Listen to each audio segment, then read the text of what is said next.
وبركاته. وعليكم السلام ورحمة الله وبركاته.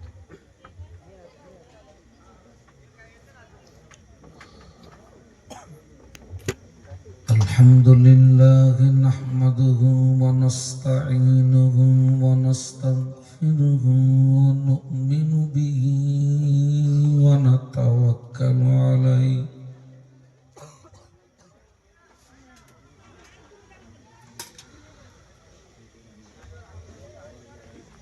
ونعوذ بالله من شرور أنفسنا ومن سيئات أعمالنا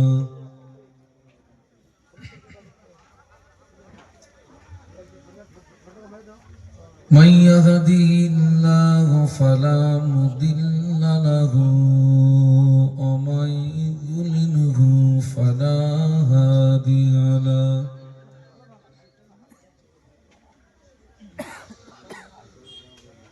ونشهد أن لا إله إلا الله وحده لا شريك له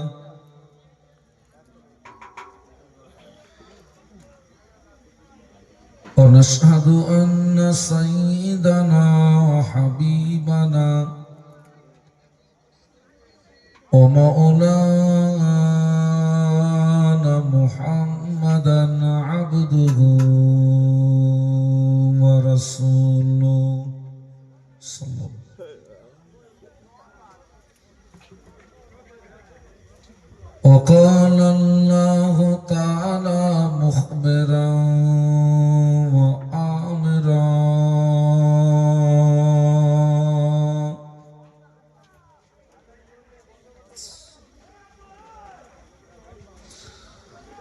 إن الله وملائكته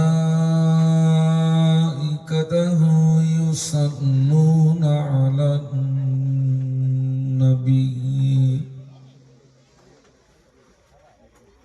يا أيها الذين آمنوا صلوا عليه وسلموا تسليما اللهم صل على سيدنا مولانا محمد وعلى آل سيدنا مولانا محمد. صلوا على محمد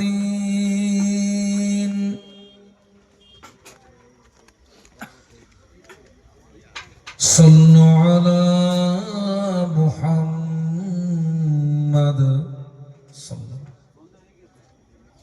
हरदम ज़बां से निकालो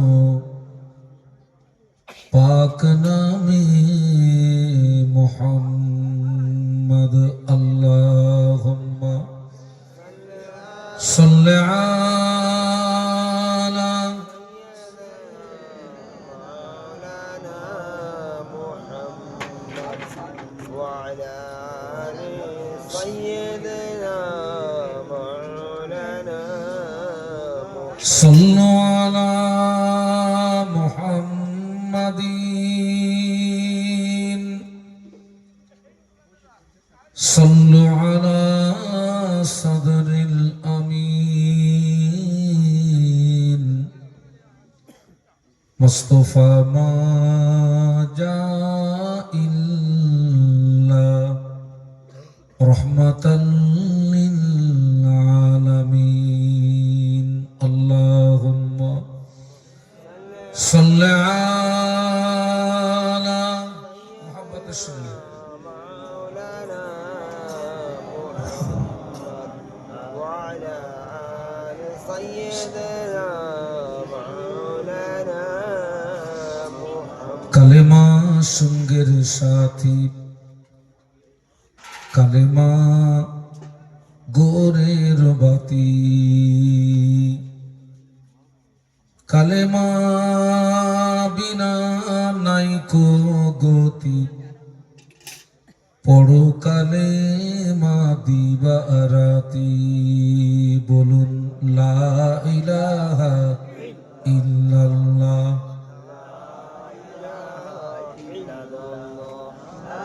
লা ইলাহা ইল্লাল্লাহ, মুহাম্মাদুর রাসূলুল্লাহ। আল্লাহুম্মা সাল্লি আলা مولانا محمد وعلى آل سيدنا مولانا أما بعد، فقد قال الله تعالى في كلامه المجيد والفرقان الحميد: بسم الله الرحمن الرحيم، من عمل صالحا فلنفسه ومن أساء فعليها وما ربك بظلام للعبيد। সম্মানীয় আপনাদের মসজিদের যোগ্য ইমাম সাহেব, সম্মানীয় উলামা হযরত, বিশেষত বিদায়ী বক্তা আমার ছোট ভাইয়ের মতো আলহাজ হযরত মাওলানা হেজবুল্লাহ সাহেব, সম্মুখে উপবিষ্ট ভদ্র মহোদয়গণ, পর্দার আড়ালে অবস্থিতা আম্মা এবং বোনেরা, শুকরিয়া আল্লাহ পাকের দরবারে যিনি আমাদেরকে ঠান্ডাকে উপেক্ষা করে দ্বীন ও শরীয়তের কিছু জ্ঞান অন্বেষণের উদ্দেশ্যে একটি মোতাবাররক মাহফিলে উপস্থিত হওয়ার তৌফিক দান করেছেন। কৃতজ্ঞতা প্রকাশে মহব্বতের সঙ্গে বলি আলহামদুলিল্লাহ। প্রিয় নবীর মাজার মুকদ্দাসে জানাই অসংখ্য দরুদ এবং সালাম।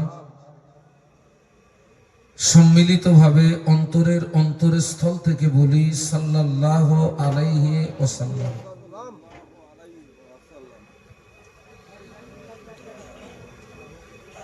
আপনারা অত্যন্ত ধৈর্যের পরিচয় দিয়ে মাহফিলের শুরু থেকে এতক্ষণ অনেক আলোচনা আপনারা শুনেছেন। আর আমি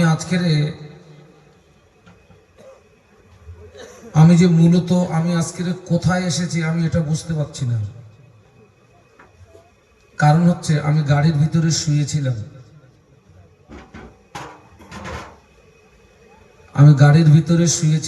আমাকে একেবারে জায়গায় আসতে আমাকে ডেকে দেওয়া হলো, ওখান থেকে মোটর বাইকে করে আপনাদের এখানে আনা হলো। তো পার্টিকুলার যে আমি আজকে কোথায় এসেছি, আমি এসছি ঢোলা, এটা আমি জানি, কিন্তু ঢোলা আল্লাহ পাকের শান। আমি তো প্রচুর মাহফিলে আসি, কিন্তু আজকের যে আমি কোন জায়গাতে এসেছি আমি এটা ঠিক এখনো পর্যন্ত আমার আয়ত্তে আনতে পারিনি।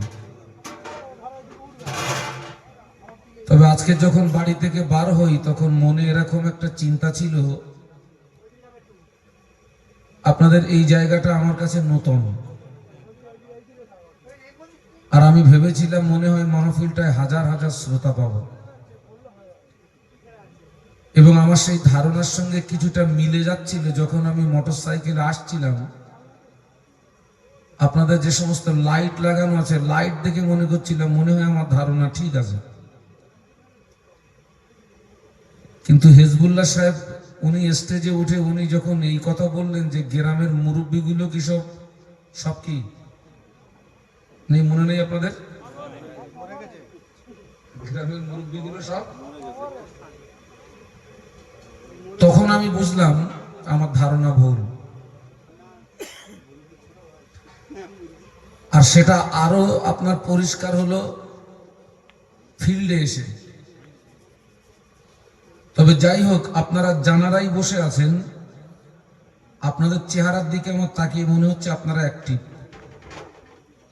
আল্লাহ কবুল করুন, বলুন আল্লাহুম্মা আমিন। আমি আপনাদেরকে খুব বেশিক্ষণ আপনাদেরকে আমি বিরক্তি বোধ করব না, কারণ হেজবুল্লাহ সাহেব ওনার যে বাড়ি, ওনার থেকে আমার বাড়িটা আরো দূরে, এবং আল্লাহ হায়াতে রাখলে আমি তো এখন থাকি বসিরহাটে। বসিরহাট টাউন থেকে আমার বাড়ি 5 কিলোমিটার, আর আমার জন্মস্থান বাড়ি হচ্ছে, আমি যেখানে থাকি ওখান থেকে আপনার কম বেশি 30-35 কিলোমিটার আমার জন্মস্থান বাড়ি। এবং আমার ওই জন্মস্থান বাড়িতে আল্লাহ হায়াতে রাখলে আমাকে কাল সকাল 10টার মধ্যে আমাকে ওখানে আপনার পৌঁছাতে হবে বিশেষ একটা কাজে। তো যাই হোক, আমি কোরআন শরীফের যে আয়াতে শরীফা তেলাওয়াত করেছি, ওই আয়াতে শরীফাকে সামনে রেখে কিছুক্ষণের কিছু কথা, আল্লাহ আমাকে তৌফিক দিন। আপনারা দোয়া করুন, বলুন আল্লাহুম্মা আমিন। আমি আপনাদেরকে কিছু কিছু কথা জিজ্ঞাসা করব, আপনারা আমার সঙ্গে কথা বলবেন, ভালো লাগবে। আমি বক্তৃতা জগতে আপনার কম বেশি আমি 27 বছর আছি। এই 27 বছর বক্তৃতা জগতের একটা অভিজ্ঞতার কথা বলছি। আমি 27 বছর বক্তৃতা জগতে আছি মানে আমি 30 বছর আগের কথা আয়নার মতো বলতে পারবো। আমি আমার জীবনের শুরুতে যখন আমি মাহফিলের জগতে আসি, বক্তৃতা জগতে আসি, আমি এমনও মাহফিল করেছি, ওই ঠিক এইরকম স্টেজের পাশে হচ্ছে আপনার বাঁশ গাছের ঝাড়, বাঁশ ঝাড়, আর ওই বাঁশ গাছের কুঞ্চির গায়ে হারকেন টাঙানো। ও আপনারা হারকেন চেনেন তো? আমি ওই হারকেন জ্বালানো মাহফিল আমি করেছি। আর আগে ধনী লোকদের বাড়ি মাহফিল হলে হ্যাঁচাক লাইট জ্বালাতো, হ্যাঁচাক লাইট। নিশ্চয়ই আপনারা হ্যাঁচাক লাইট চেনেন। এখন হারকেন জনমের মতো বিদায় নিয়েছে, হ্যাঁচাকও জনমের মতো। এখন মাহফিল, এখন যে সমস্ত মাহফিল হচ্ছে, এই সমস্ত মাহফিলে দেখছি 13 কিলোমিটার মাইক, 12 কিলোমিটার লাইট,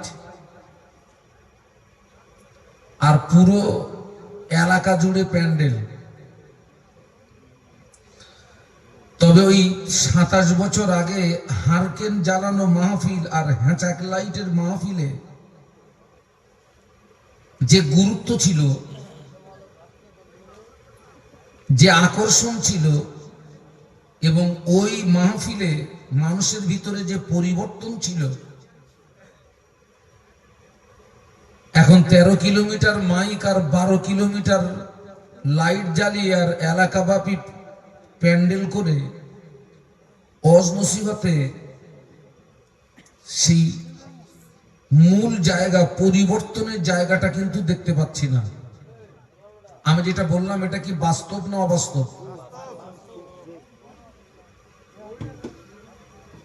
30 বছর যদি পিছিয়ে যাই, 30 বছর আগে তো এত মাহফিল হতো না। আবার 30 বছর আগে এত আলেম ওলামা, এত হুজুরও পাওয়া যেত না।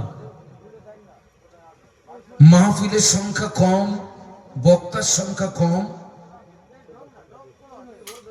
কিন্তু পরিবর্তনের সংখ্যা কি বলেছিলাম? বেশি। আর এখন সেই তুলনায় মাহফিল বেশি, হুজুর বেশি। বলুন না, না শ্রোতা কম না, পরিবর্তন কম। বাবা অঙ্কটা একটু উল্টো হয়ে যাচ্ছে না? মাহফিল কম, বক্তা কম, পরিবর্তন বেশি। আর মাহফিল বেশি, বক্তা বেশি, পরিবর্তন কম, এইটা তো আপনার উল্টো লাগছে। হওয়া তো উচিত ছিল যে মাহফিল বেশি, বক্তা বেশি, মানে পরিবর্তনটা বেশি হওয়া দরকার ছিল। কিন্তু সেই মূল জায়গাটা ঘাটতি কেন? এর জন্য দোষ কার? আমাদের দোষ না আপনাদের দোষ না কমিটিদের দোষ?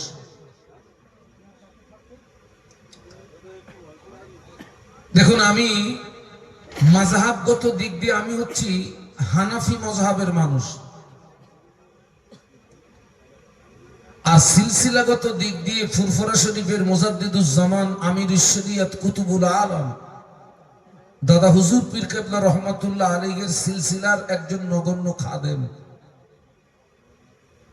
নিশ্চিত মযহাবগত দিক দিয়ে আপনারা আমার সঙ্গী এবং সিলসিলাগত দিক দিয়েও আপনারা আমার সঙ্গী।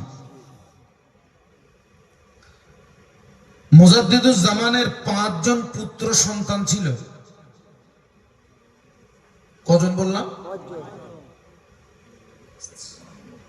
আমরা জানাদেরকে 5 হুজুর বলে চিনি বা জানি। ওই 5 হুজুরের ভিতরে একজন হুজুরকে বলা হতো কাইয়ুমুজ্জামান, যিনি হচ্ছেন বড় হুজুর পীর কেবলা রহমাতুল্লাহ আলাইহি। যে বড় হুজুর পীর কেবলা রহমাতুল্লাহ আলাইহি এবং মুজাদ্দিদুজ্জামানের প্রধানতম খলিফা আল্লামা রুহুল আমিন রহমাতুল্লাহ আলাইহি বাংলা 1330 সালে হজ পাকে গেলেন। তো ওনারা যখন মদিনা শরীফে গেলেন, খোদ সৌদি বাদশাহ আল্লাহ রসুলের মাজার মুকাদ্দাসের গ্রাউন্ডের ভিতরে ওনাদেরকে একটি রাত কাটানোর সুযোগ করে দিয়েছিলেন। একটু সুবহানাল্লাহ বলুন। তো সেই কাইয়ুমুজ্জামান বড় হুজুর পীর কেবলা রহমাতুল্লাহ আলাইহি কোনো একদিন ভক্ত মুরিদদেরকে সামনে নিয়ে খুব আক্ষেপের সঙ্গে একটি কথা বলেছিলেন। ছেলেরা আমার দিকে তাকাও। হুজুর বলেছিলেন, বাবা আমি মনে করছি ওয়াজ করা বন্ধ করে দেব, আমি ওয়াজ আর করবো না। আমি কার কথা শোনাচ্ছি বলুন? হ্যাঁ, উনি বললেন, বাবা আমি ওয়াজ করা বন্ধ করে দেব, ওয়াজ আর করবো না। হুজুরের মোহাব্বতের মানুষ জানারা তানারা বললেন, হুজুর আপনি এরকম কথা বলছেন কেন? আপনি যদি বক্তৃতা জগৎ থেকে সরে যান তো সমাজ তো আরো গোমরাহির মধ্যে পড়ে যাবে, আরো পথভ্রষ্ট হয়ে যাবে। আপনি এরকম কথা বলছেন কেন? কাইয়ুমুজ্জামান বড় হুজুর পীর কেবলা রহমাতুল্লাহ আলাইহি বলেছিলেন, বাবা আমি 3টে কারণে মনে করছি ওয়াজ করা বন্ধ করে দেব। সবাই মিলে বলুন কটা কারণ? 3টে কারণ। তার ভিতরে 1 নাম্বার কারণ বলেছিলেন যে যারা বক্তা এদের অধিকাংশ নিয়ত খারাপ। আগে ধরেছেন আমাদের। তারপরে বলেছিলেন যারা শ্রোতা ওদেরও অধিকাংশ নিয়ত খারাপ। দ্বিতীয়ত ধরেছেন আপনাদের। আর 3 নাম্বার বলেছিলেন যারা জলসা কমিটি ওদেরও অধিকাংশ নিয়ত খারাপ। কটা হলো বাবা? কি কি একটু বলুন তো।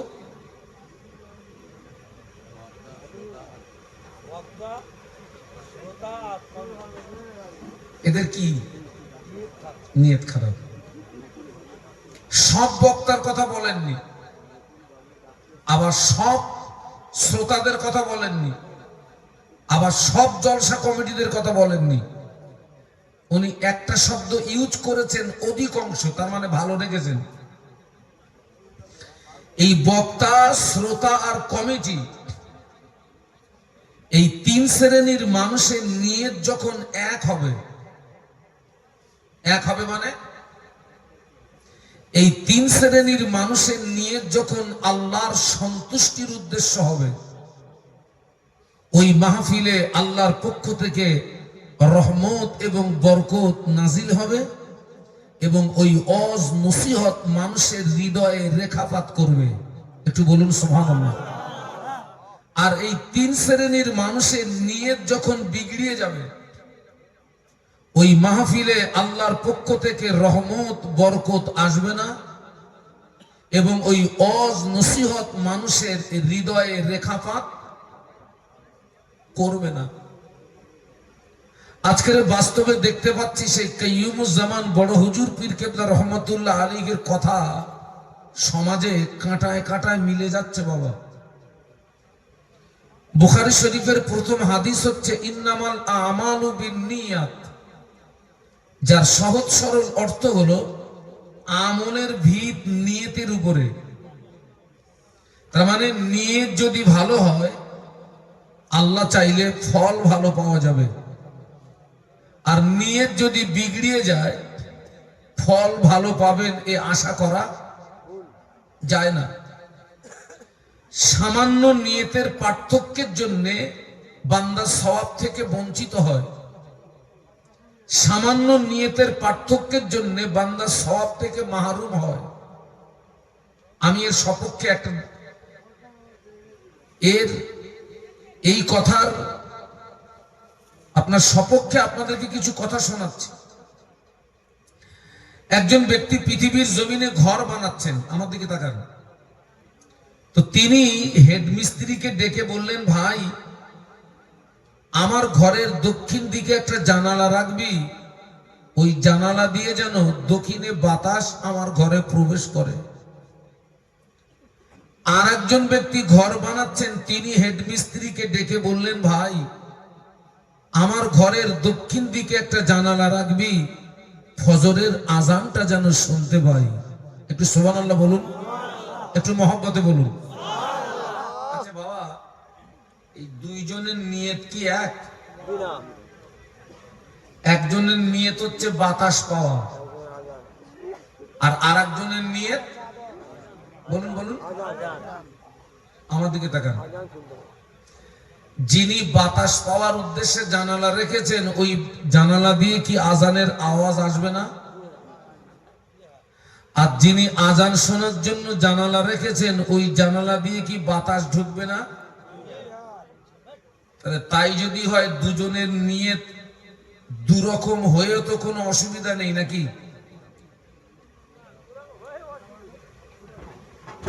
আর দুজনের নিয়ত দুরকম হয়েও তো কোনো অসুবিধা নেই, মাল তো সমান পাচ্ছে না। জি বললে হবে না, আমি কিন্তু ওইটা হুজুর না বলো।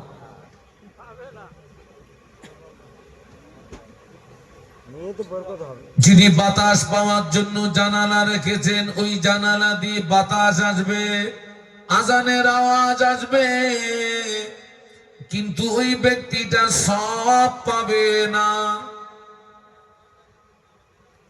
কি পাবে না? যিনি আজান শোনার জন্য জানালা রেখেছেন, ওর নিয়তটা ভালো হওয়ার কারণে ওই জানালা দিয়ে আজানের আওয়াজ আসবে, বাতাস আসবে, ঘুমটা ভালো হবে। ওর নিয়তটা ভালো হওয়ার কারণে আল্লাহ পাক ওর নামায়ে আমালে সওয়াব দান করবে।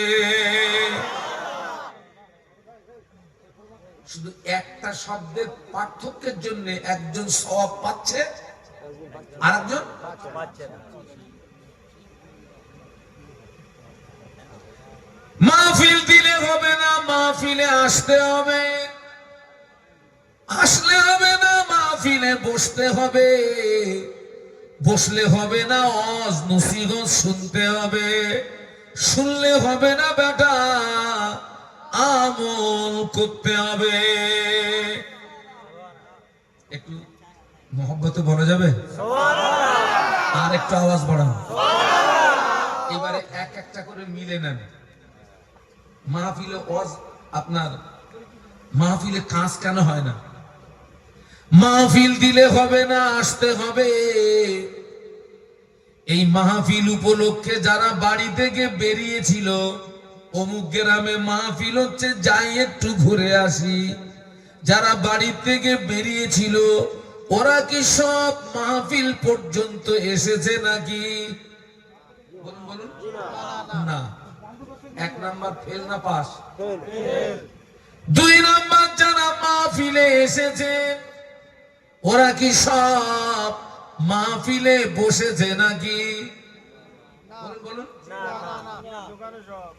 দু নাম্বার কি? না, দু নাম্বার ফেল না পাস? যারা মাহফিলে বসে ওরা কি সবাই ওয়াজ নসিহত শোনে নাকি? হুজুর ওয়াজ করতেছে, পিছনে বাকায়দা বাদাম খেয়েই যাচ্ছে। তিন নাম্বার ফেল হয়ে গেল। যারা ওয়াজ নসিহত শোনে ওরা কি সবাই আমল করে নাকি? কথা বলতে পারেন না? সব আমল করে? মাহফিল দিলে হবে না, মাহফিলে আসতে হবে, আসলে হবে না বসতে হবে, বসলে হবে না ওয়াজ নসিহত শুনতে হবে, শুনলে হবে না বেটা আমল করতে হবে। এটা হলো লাস্ট স্টপেজ। এই আমলের জায়গায় আমরা এগিয়ে না পিছিয়ে? খোকা, এই ওয়াজ নসিহত তো ট্যাবলেটও না, ক্যাপসুলও না। জালেম ওলামারা শ্রোতাদেরকে বলবে সব হাঁ করেন তো, আর সব গিলিয়ে দিয়ে বাড়ি যাব। এটা তো গেলানো জিনিস না, এ মানার জিনিস। মেনে আমল করলে উপকার, আর মেনে যদি আমল না করে না অপকার। কোথায় বিরিয়ানি পাবা না? ওদিকে রেডি হচ্ছে বিরিয়ানি। বিরিয়ানি খাবে কে? এই যা লোক আছে, আপনার এক হাঁড়ি বিরিয়ানিও তো লাগবে না, হাঁড়ি হচ্ছে 4 হাঁড়ি মাল খাবে কে? হ্যাঁ, আচ্ছা ঠিক আছে, মেয়েরা যারা আছে ওখানে নাই আর এক হাঁড়ি দিলাম, এখনো তো 2 হাঁড়ি বাকি। ও মাল দিবি কার? ও লাস্টে আসবে। তার মানে ওনারা ওয়াজ শোনেন না, ওনারা হচ্ছে বিরানি হুজুর। কি হুজুর? যখন ইয়া নবী হবে মাল তখন আসবে। কি করে ওয়াজে কাজ হবে বলুন তো?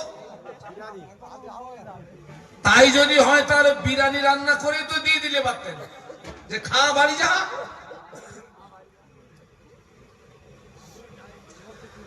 1500 বছর আগে আল্লাহ নবী নূরে জবানে বলেছিলেন, আন্নাসু কুল্লুহুম হালিকুনা ইল্লাল আলিমুন ওয়াল আলিমুনা কুল্লুহুম হালিকুনা ইল্লাল আমিলুন ওয়াল আমিলুনা কুল্লুহুম হালিকুনা ইল্লাল মুখলিসুন। একটু বলুন আল্লাহু আকবার। একটা একটা করে বুঝে নেন, আর আমার যদি ভুল হয়ে যায় বলে দেবেন, আমি তো মানুষ। একটা একটা করে আমার কথাগুলো বুঝে নেবেন। আল্লাহ নবী বললেন সমস্ত মানুষ ধ্বংস হয়ে যাবে, সমস্ত মানুষ বরবাদ হয়ে যাবে, সমস্ত মানুষ নাস্তে নাবুদ হয়ে যাবে, কেবলমাত্র আলেমরা নাজাত পেয়ে যাবে। সুবহানাল্লাহ বলুন। সব মানুষ ধ্বংস হয়ে যাবে, সব মানুষ বরবাদ হয়ে যাবে, নাস্তে নাবুদ হয়ে যাবে। নাজাত পাবে কারা? আলেম। নবীর হাদিস শুনে আপনাদের মনে কিন্তু একটা প্রশ্ন এসে যাওয়া স্বাভাবিক, যে হুজুর তাহলে আলেমরাই যদি শুধু নাজাত পায় তাহলে আপনারাই শুধু নাজাত পাবেন, আমরা সব শেষ। আপনারা তো সাধারণ মানুষ, তাহলে আলেমরা যদি নাজাত পায় শুধু আপনারা নাজাত পাবেন, আমরা সব শেষ। ছেলেরা ঘাবড়িও না, ভয় পেও না।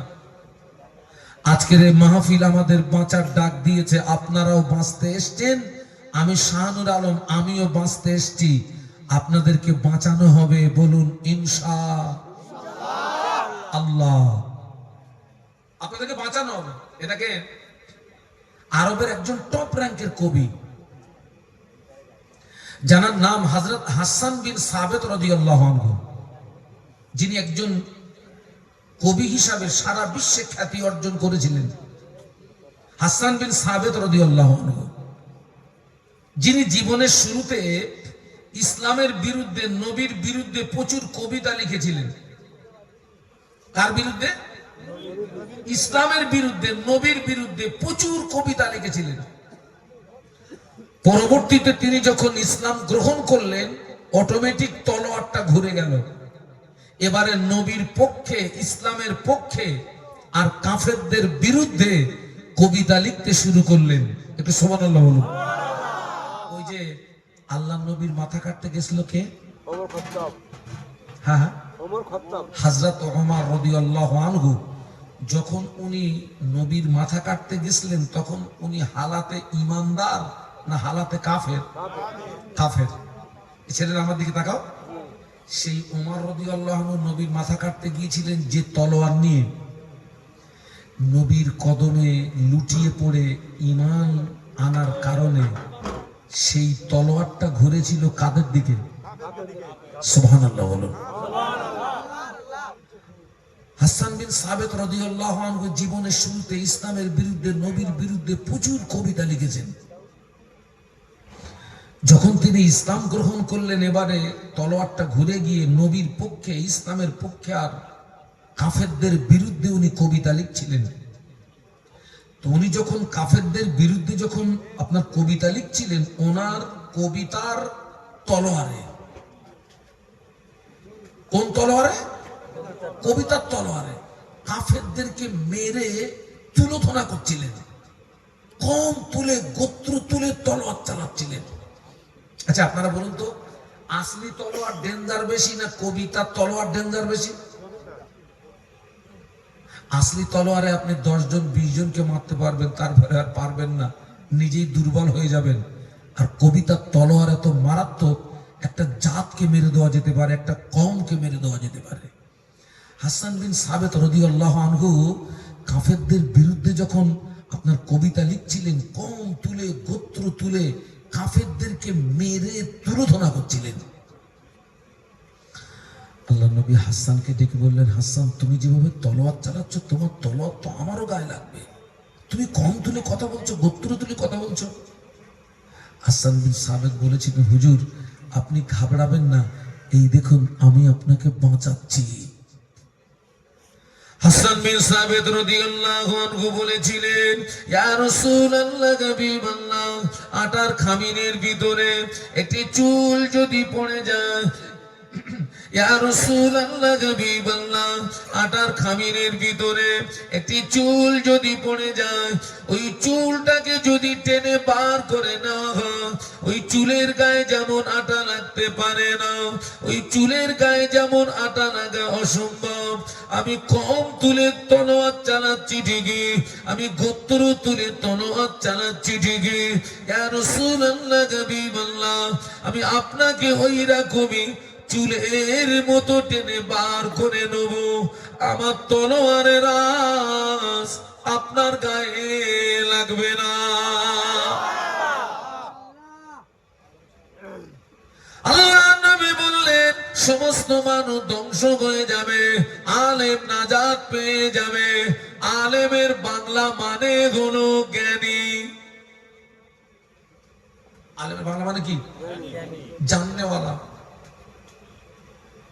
5 ওয়াক্ত নামাজ পড়তে হবে, রমজান শরীফে রোজা রাখতে হবে, টাকা থাকলে হজ করতে হবে, টাকা থাকলে যাকাত দিতে হবে, সুদ খাওয়া যাবে না, মদ খাওয়া যাবে না, জেনা করা যাবে না, লটারির টিকিট কাটা যাবে না, ঘুষ খাওয়া যাবে না, তাস খেলা যাবে না, গাঁজায় দম দেওয়া যাবে না, পরের মাল আত্মসাৎ করা যাবে না, বোনের ফারাজ ফাঁকি মারা যাবে না, ভাইয়ের হক নষ্ট করা যাবে না, প্রতিবেশীর হক নষ্ট করা যাবে না, সমিতি বন্দনার গ্রুপ লোন চুটিয়ে করা যাবে না, এই জ্ঞানগুলো আপনারা যারা বসে আছেন, এই জ্ঞানগুলো আপনাদের ভিতরে আছে না নাই?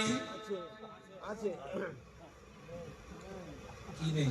আছে আছে ওদিকে বলছেন নেই। এই জ্ঞান যদি আপনাদের থেকে থাকে, আপনারাও কি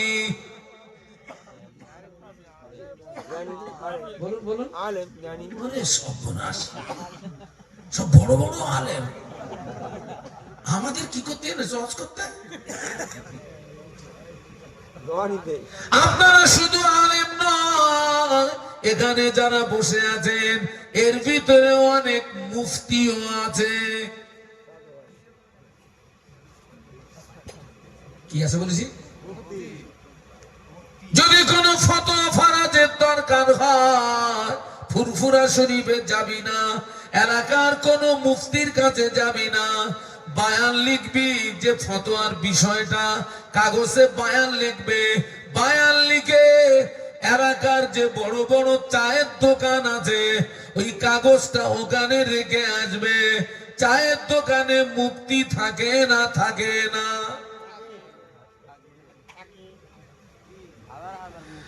তাহলে আল্লাহ নবী বলেছেন সব মানুষ ধ্বংস হবে, নাজাত পাবে কারা?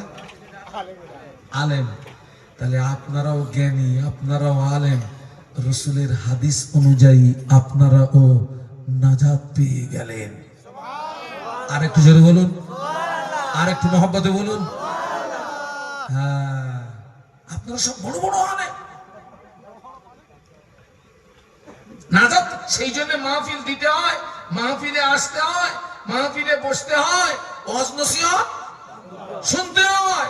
আপনারা সব আলেম, আপনারা সব জ্ঞানী,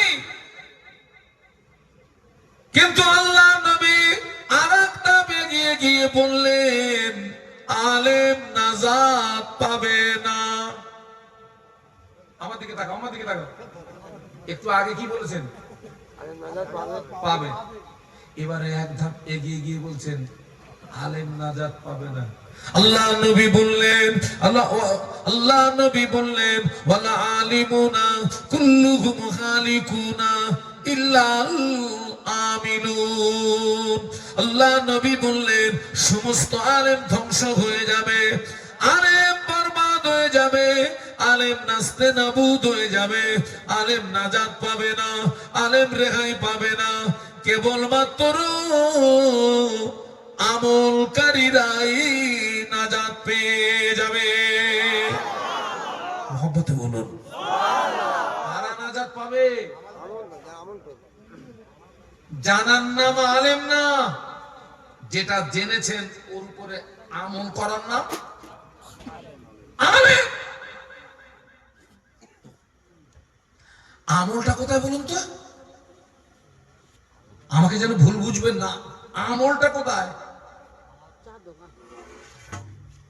10 বছর শুনেছ, 15 বছর শুনেছ, 20 বছর শুনেছ, এখনো দেখা যায় নামাজ পড়ে না। আছে না নেই?